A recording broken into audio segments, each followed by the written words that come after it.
Assalamualaikum warahmatullahi wabarakatuh. Salam sejahtera buat kita semua. Semoga kita selalu dalam lindungan dan limpahan rahmatnya. Pada kesempatan kali ini saya akan sharing ya mengenai eh, ada beberapa jenis tentang kesadaran ya, bahwa kita akan hidup ya, yang namanya orang hidup itu kan ini ya pasti sadar. Kayak misal eh, kita bangun gitu kan, kita makan, kita minum, kita ngobrol kan sadar ya, setiap orang punya kesadaran ya.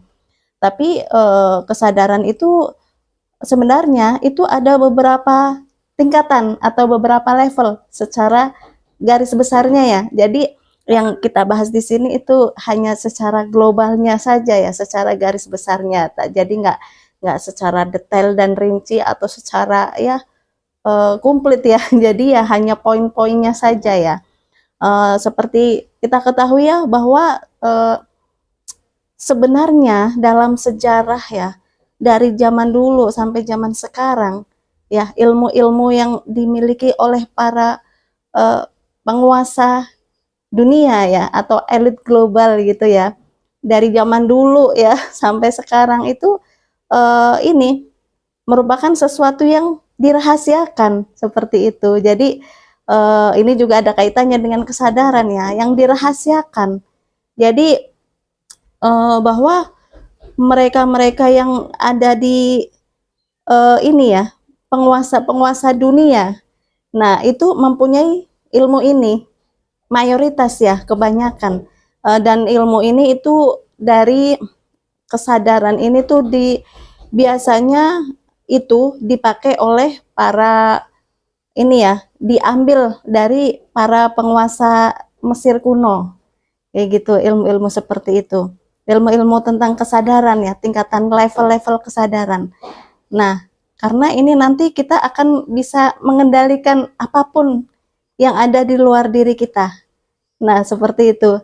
Nah, ilmu itu dari Mesir kuno ini banyak berkembang di sana, kayak gitu. Nah, selain itu juga eh, di leluhur kita, tanah Jawa ya, di leluhur kita juga ya, untuk ilmu-ilmu kuno, spiritual kuno itu ya hampir sama ya, mirip dengan yang ada di Mesir kuno. Nah, seperti itu. Jadi memang dirahasiakan supaya ya mungkin salah satunya supaya kita lebih mudah untuk dikendalikan, atau kita lebih mudah ya mengikuti apa keinginan mereka, terutama para penguasa elit global ya, penguasa-penguasa dunia. Nah, seperti itu. Nah, kesadaran apa saja yang ada ya, yang itu merupakan suatu energi kekuatan yang luar biasa, bisa menggerakkan apa yang ada di luar diri kita. Nah, itu sama dengan spiritual kuno nenek moyang kita dahulu ya. Karena memang ilmu-ilmu seperti itu sekarang banyak disembunyikan ya, atau dirahasiakan ya, karena ya sekarang realitanya banyak dari sekolah TK, SD ya, sekolah-sekolah yang ini baik negeri atau swasta, itu kebanyakan mereka hanya ini mempelajari hal-hal yang sifatnya logika. Jadi yang sifatnya fisik, jadi dominan dengan fisik yang ujung-ujungnya ya eh, ijazah sekolah, mencari supaya dapat ijazah, terus nanti bekerja, ujung-ujungnya duit, duniawi dan materi, dan itu logika. Padahal kehidupan kita itu logika, kesadaran pikiran, fisik itu pengaruhnya 13% ya. Seperti itu. 13% itu kesadaran fisik. Nah, jadi kesadaran fisik ya itu kesadaran pikiran kita, fisik. Jadi yang di sekolahan tuh kebanyakan yang diajarkan ya memang hal-hal yang ini yang mudah dinalar. Jadi yang bisa dilogikakan. Nah, seperti itu. Itu kesadaran fisik, padahal ya itu ujung-ujungnya duniawi kayak gitu, padahal ada hal yang lebih penting lagi daripada materi dan duniawi ya, seperti itu ya, yang itu banyak disembunyikan hal-hal seperti itu. Nah, itu yang pertama adalah kesadaran fisik ya, karena kesadaran fisik itu memegang peranan 13% dalam kehidupan kita, seperti itu. Nah, yang kedua itu adalah kesadaran jiwa. Nah, kesadaran jiwa itu hubungannya dengan uh, alam pikir, turun ke rasa. Nah, dari rasa itu nanti masuk ke alam bawah sadar. Bahwa sebenarnya alam bawah sadar kita itu mempunyai energi yang sangat luar biasa sebenarnya. Tanpa kita sadari ya. Kalau alam bawah sadar kita sudah aktif, itu kita bisa mencetak apa aja yang ingin kita cetak. Nah, makanya leluhur kita zaman dulu ini ya, dalam artian apa yang dipikirkan, apa yang diucapkan, apa yang diinginkan itu bisa dengan segera terwujud. Nah, seperti itu. Itu menggunakan kesadaran jiwa. Karena alam bawah sadar itu ya, baik disadari ataupun tidak, itu berpengaruh 87% di dalam kehidupan kita. Alam bawah sadar ya. Jadi itu yang nanti akan mencetak apa-apa yang nantinya akan terjadi. Jadi dari alam pikir ya, alam cipta, nah masuk ke rasa, alam rasa ya, diolah. Nah, di rasa itu kan masuk ke alam bawah sadar. Nah, contohnya seperti ini ya. Bahwa alam bawah sadar itu bisa mencetak ya, kalau masuk ke alam rasa dengan penuh penghayatan, terus dengan khusyuk, dengan serius, dengan sungguh-sungguh kita berdoa atau menginginkan sesuatu. Nah, itu nantinya akan dikabulkan oleh Tuhan dengan melibatkan rasa atau alam bawah sadar kita ya. Nah, terus contohnya seorang penyanyi, contoh ya, ini contoh ringan ya, gitu secara sederhana. Contohnya kayak penyanyi, kayak maaf ini ya, tidak ada maksud apa-apa, hanya sekedar ini aja, sharing aja gitu kan. Ayu Ting Ting ya, dulu kan menyanyikan lagu ini alamat palsu. Nah, alamat palsu. Jadi di mana-mana dia menyanyikan lagu itu. Di panggung sini, dari panggung ke panggung, terus di studio, di apa, rekaman, dia menyanyikan itu, terus alamat palsu. Segala sesuatu yang dipikirkan, yang diucapkan, ya, yang dikeluarkan melalui mulut dengan kata-kata, yang itu dengan penghayatan penuh. Ya, kalau nyanyikan itu kan dihayati ya, dengan rasa, itu akan berubah menjadi suatu mantra atau sesuatu yang nantinya akan tercetak seperti itu. Sehingga kalau melibatkan rasa kan itu masuk ke alam bawah sadar. Nah, itu akan mencetak nantinya. Makanya ya, maaf Ayu Ting Ting menikah ya dengan suami yang ini ya palsu gitu kan, yang hanya sebentar terus dia bercerai. Nah, kayak dulu siapa? Is Dahlia yang nyanyi gelas-gelas kaca gitu kan, yang sedih-sedih lah, yang nyanyian sedih-sedih. Nah, itu kalau dinyanyikan terus-menerus, diulang-ulang di mana-mana, di panggung sini, panggung sana, terus dia bernyanyi seperti itu, dengan penuh perasaan, dengan penuh penghayatan, sehingga masuk ke dalam alam bawah sadarnya, masuk ke dalam rasa yang paling dalam, itu nanti akan tercetak. Makanya ada seorang penyanyi yang dia disakiti, terus ada pihak ketiga, terus dihianati sama pacarnya atau sama suaminya. Nah, nanti itu yang akan terjadi. Dan dia berumah tangga pun nggak pernah awet, ganti-ganti, yaitu dari efek dari apa yang dinyanyikan. Yang dinyanyikan sesuatu hal yang diucapkan secara berulang-ulang, yang dipikirkan secara terus-menerus dengan penuh perasaan dan penuh penghayatan, itu akan mencetak, akan menjadi sebuah mantra ya, kalau leluhur kita mengatakan itu akan menjadikan sebuah mantra dan akan mencetak apa yang akan terjadi nantinya dengan penuh penghayatan dan dengan penuh perasaan, sehingga masuk ke alam bawah sadar. ya seperti itu.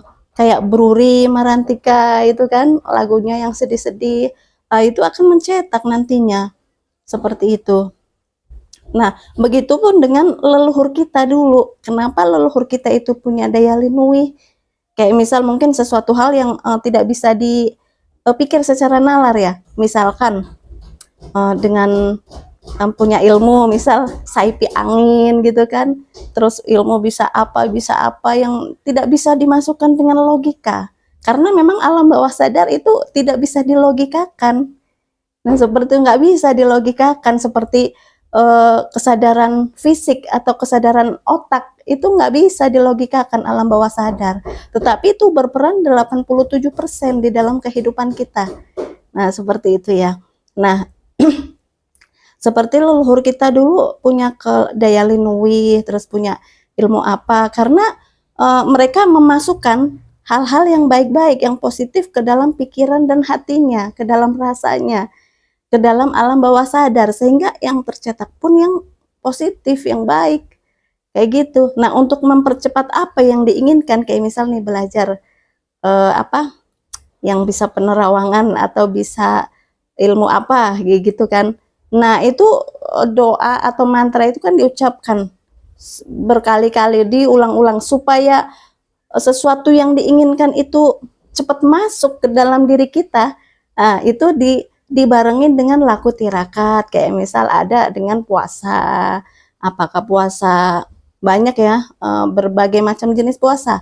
Apakah puasa hari lahir ya, puasa weton 3 hari, puasa Selasa Wekasan yang 3 hari tapi bobotnya kualitasnya sama seperti 40 hari ya kan. Apakah banyak lah, apa puasa Senin Kemis itu juga bagus, manfaatnya juga besar juga ya. Apakah puasa ngerowot, puasa mutih dan lain-lain ya, apa puasa ngebleng, pati geni. Nah, itu semakin berat tirakat yang kita lakukan, maka nanti hasilnya akan semakin bagus. Tujuan kita atau ucapan kita, doa atau keinginan kita itu akan lebih cepat terkabul karena diiringi dengan puasa itu, dengan bertirakat itu untuk mempercepat hajat kita. Nah, untuk ini kayak misal kita pakai sepeda motor ya, kecepatan gasnya itu ditambahin, yaitu dengan cara bertirakat. Supaya apa? Supaya apa yang kita pikirkan, apa yang kita inginkan, apa yang kita tuju itu cepat masuk ke dalam diri kita. Nah, itu biasanya leluhur kita melakukannya dengan banyak cara juga, dengan bertakarub, berzikir, dengan bertaaruf ya, kita bertafakur kepada Tuhan malam sholat hajat dengan berwirid, zikir atau yang lain-lain, banyak cara ya. Puasa itu juga untuk mempercepat hajat kita. Nah, terus kalau leluhur kita itu salah satunya dengan ya caranya banyak ya. Ini salah satunya ya yang saya sampaikan.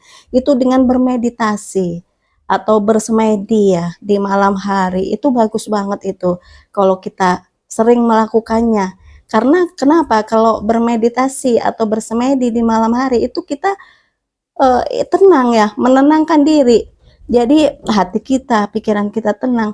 Nah, karena seperti air ya, air yang keruh itu kan kalau tenang ya, yang kalau tenang itu kan bisa ini, kalau tenang kan bisa mengendap kotoran-kotorannya, ya kan. Nah, kalau mengendap itu kan jadi jernih.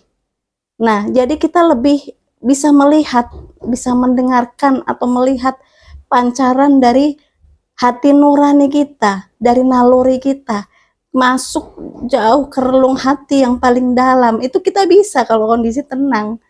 Seperti itu. Jadi kita menyisihkan ya pikiran-pikiran segala unsur keduniawian untuk mencapai ketenangan tertentu itu dengan bermeditasi bisa, dengan bersemedi ya di malam hari. Nah, itu tenang karena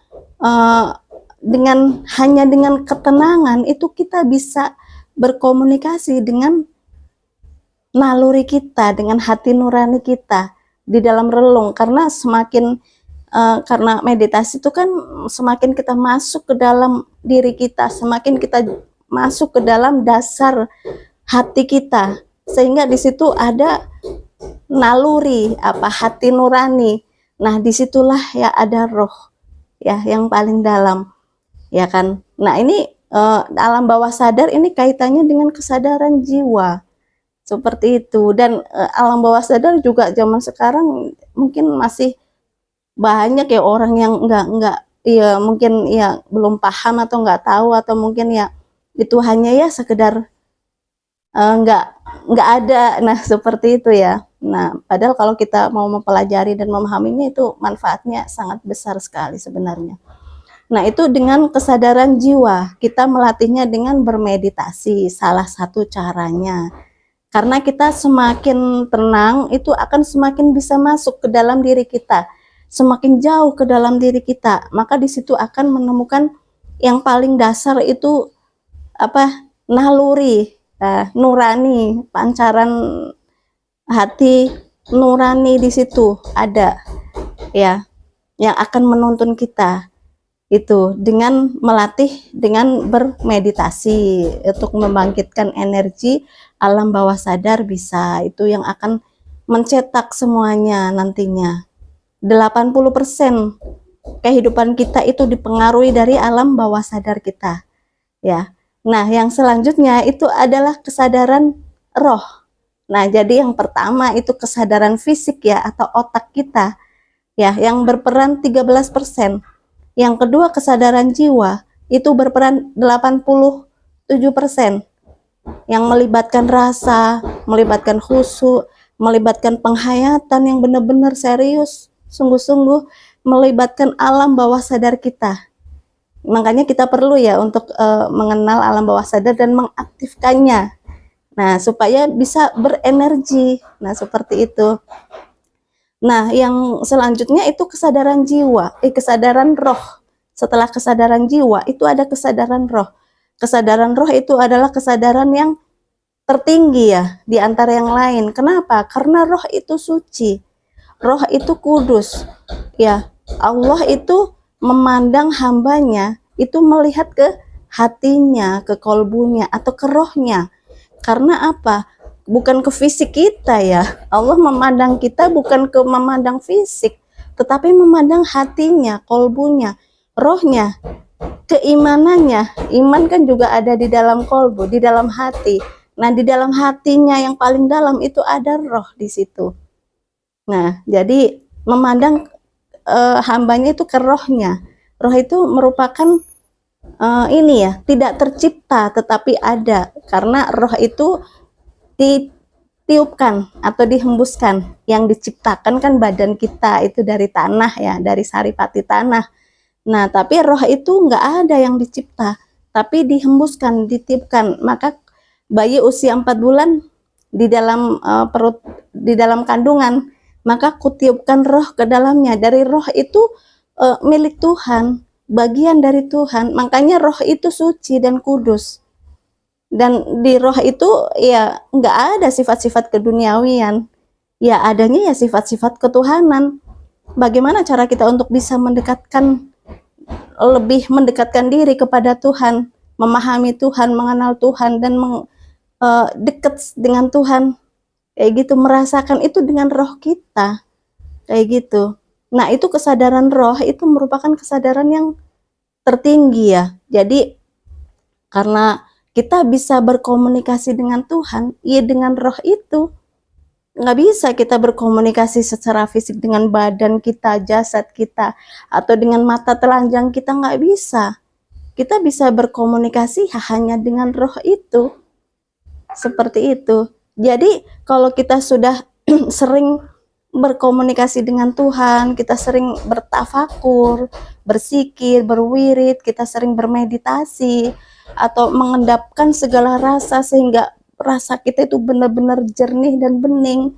Nah, kalau sudah jernih dan bening, maka kita akan bisa mendengarkan suara hati kita yang paling dalam. Nah, karena roh itu ada di situ, di hati kita yang paling dalam. Suara hati, ya, gitu kan ya. Jadi, karena roh itu suci, roh itu kudus, roh itu tidak dicipta, tetapi ditiupkan, dihembuskan, dan merupakan bagian dari Tuhan, maka ya hanya roh kita yang bisa berkomunikasi. Kalau kita sering berkomunikasi dengan Tuhan melalui roh kita, nah maka nanti Allah akan memberikan rahasia-rahasia yang ada di alam semesta.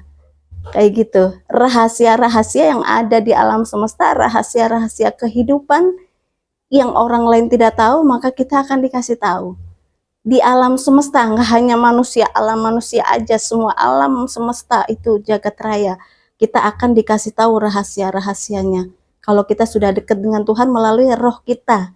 Nah, seperti itu ya. Nah, yang selanjutnya, kita akan bisa mengendalikan energi-energi yang ada di alam semesta. Kayak gitu. Karena energi, ya hukum kekekalan energi. Energi tidak dicipta. Ya kan, tidak bisa dicipta ya, ada, tidak bisa diciptakan dan tidak bisa dihilangkan. Energi bisa berubah menjadi materi dan materi bisa berubah menjadi energi. Itu ada di fisika, kimia ya, kimia fisika itu ada ini energi bisa berubah jadi materi dan materi pun bisa berubah menjadi energi. Nah, seperti itu ya, tentunya ya ada proses tersendiri ya seperti itu, untuk seperti itu ya. Nah, makanya kalau kita sudah mencapai tingkat kesadaran roh yang tertinggi itu, ya, kita sudah bisa dekat dengan Tuhan, berkomunikasi langsung dengan Tuhan. Kalau kita sudah dekat dengan Tuhan, maka kita akan dikasih tahu rahasia-rahasia kehidupan, rahasia jodoh, rahasia rezeki, rahasia kehidupan orang lain, rahasia kehidupan diri kita sendiri, rahasia-rahasia yang ada di alam semesta. Nanti akan terbuka ini tabirnya gitu, kita akan dikasih tahu. Nah, kalau kita ini ya bisa memahami itu ya, nanti kita akan bisa mengendalikan energi-energi yang ada di alam semesta untuk tujuan apa yang ingin kita tuju, apa yang ingin kita lakukan, dan apa yang ingin kita capai. Dengan energi-energi itu bisa kita kendalikan. Tapi kalau kita sudah mencapai tingkat ke roh ya, karena ini juga ilmu di dalam Al-Quran ada. Roh itu ada, memang roh itu tidak tercipta suci dan kudus dan merupakan bagian dari Tuhan. Makanya ya kita bisa berkomunikasi dengan Tuhan ya dengan roh itu. Hati kita harus bersih, harus suci, harus sering dibersihkan supaya jernih kayak gitu ya, supaya terang. Nah, supaya ada nurnya seperti itu. Nah, terus ini juga ilmu ini ada di dalam Al-Qur'an lengkap, secara lengkap ya, ilmu Thariqah, Ma'rifat ada, mengenai struktur hati juga, mengenai roh, ilmu tentang roh juga ya. Dan ini juga sama juga yang dilakukan oleh para penguasa-penguasa dunia zaman dulu di Mesir kuno. Itu ilmunya seperti itu juga, mencapai ada 3 tingkat kesadaran secara global garis besar ya. Kesadaran fisik, kesadaran jiwa yang melibatkan rasa dan alam bawah sadar. Yang ketiga, kesadaran tertinggi itu adalah kesadaran roh.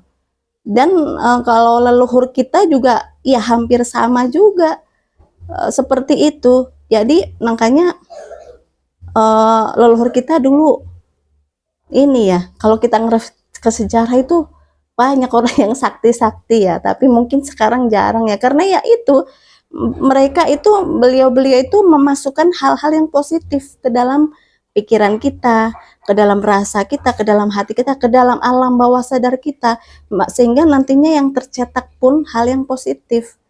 Nah, supaya untuk mempercepat apa yang kita pikirkan masuk ke dalam diri kita, itu diimbangi dengan laku tirakat, kayak mengurangi tidur, mengurangi makan, dengan berpuasa ya, nggak hanya mengurangi makan diet aja gitu kan, enggak, tapi dengan berpuasa. Berpuasa juga itu beraneka ragam jenisnya, tergantung tujuan kita. Apakah puasa, ada puasa Senin Kemis sunnah ya, Senin dan Kamis itu bagus dilakukan. Terus ada puasa hari weton kita, ada puasa mutih untuk membersihkan hati dan jiwa, itu bisa. Supaya apa yang doa atau mantra ya zaman dulu ya, tujuan kita yang apa kita pikirkan, apa keinginan kita itu lebih cepat masuk ke dalam diri kita, itu dengan diimbangi dengan berpuasa. Apakah puasa ngebleng, puasa pati geni, atau mungkin dengan bertapa. Dari zaman dulu kan orang banyak bertapa ya, karena orang bertapa apapun yang setelah dia selesai bertapa, misal dalam kurun waktu tertentu, itu apa yang dipikirkan itu akan terserap masuk ke dalam dirinya. Seperti itu. Itu ada sistem secara otomatis yang berjalan di situ, ilmu Allah ya. Jadi kalau kita berpuasa pun nanti akan semakin cepat terserap apa yang kita inginkan, apa doa kita, tujuan kita, ya kan, itu akan lebih cepat masuk ke dalam diri kita dengan berpuasa tadi, dengan bertirakat, entah itu berpuasa ataupun mengurangi tidur ya. Nah, lebih kalau oke, puasa kan banyak nih, ada ngebleng, ada pati geni. Semakin berat yang kita lakukan, maka itu hasilnya akan semakin maksimal, semakin bagus. Nah, jadi ada maharnya ya, maharnya yaitu dengan bertirakat itu tadi. Nah, terus itu kita beberapa cara ya. Salah satu cara untuk mengolah kesadaran jiwa itu dengan bermeditasi, dengan berpuasa, kayak gitu ya. Jenis puasa juga banyak, beraneka ragam ya nenek moyang kita ya. Karena dulu kan hobinya berpuasa ya nenek moyang kita, beda dengan orang zaman sekarang. Nah, terus untuk menuju ke kesadaran jiwa itu, kesadaran roh itu juga nanti kalau udah mencapai kesadaran roh itu kita akan tahu rahasia-rahasia, terbukalah semua rahasia-rahasia di alam semesta, rahasia-rahasia kehidupan, rahasia jodoh, rahasia rejeki, rahasia jalan hidup, kodar apa ya, yang belum terjadi, yang sudah terjadi, yang akan terjadi. Nah, seperti itu. Nanti kita akan diizinkan oleh Allah untuk mengetahui itu, dan kita bisa mengendalikan energi yang ada di alam semesta. Nah, seperti itu. Nah, jadi itu manfaatnya sangat besar sekali ya sebenarnya. Tetapi ilmu-ilmu seperti itu zaman sekarang memang sudah banyak yang ini pada hilang ya. Jadi ya kebanyakan pendidikan, ya maaf ini ya, pendidikan di sekolahan, di umum atau di masyarakat itu ya hanya tujuannya ya ini ya fisik ya, tujuannya ya materi duniawi, ijazah, bekerja, mencari uang duniawi. Nah, seperti itu.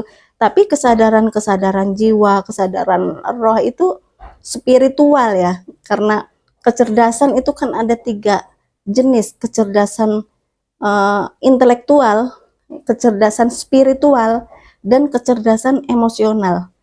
Nah, jadi yang kita olah ini adalah kecerdasan spiritual. Itu ada 3 jenis kesadaran. Ya, jadi ya dengan banyak cara ya kita untuk bisa mengarah ke sana ya, terutama ya, yang mungkin kita bisa dan mampu ya dengan sering berpuasa lah, atau bermeditasi, atau kita sering bertafakur, sering bermunajat kepada Allah di malam hari. Itu juga nanti akan membangkitkan kesadaran jiwa kita, sehingga masuk ke alam bawah sadar dan nanti akan mencetak sesuatu hal yang baik-baik, yang positif-positif yang kita inginkan dan kita tuju ya, seperti itu. Nah, jadi mungkin sementara itu ya yang saya sampaikan pada kesempatan kali ini. Semoga bisa bermanfaat buat kita semua. Mohon maaf jika ada kekurangan dan kesalahan. Sampai ketemu di video-video yang selanjutnya. Wassalamualaikum warahmatullahi wabarakatuh.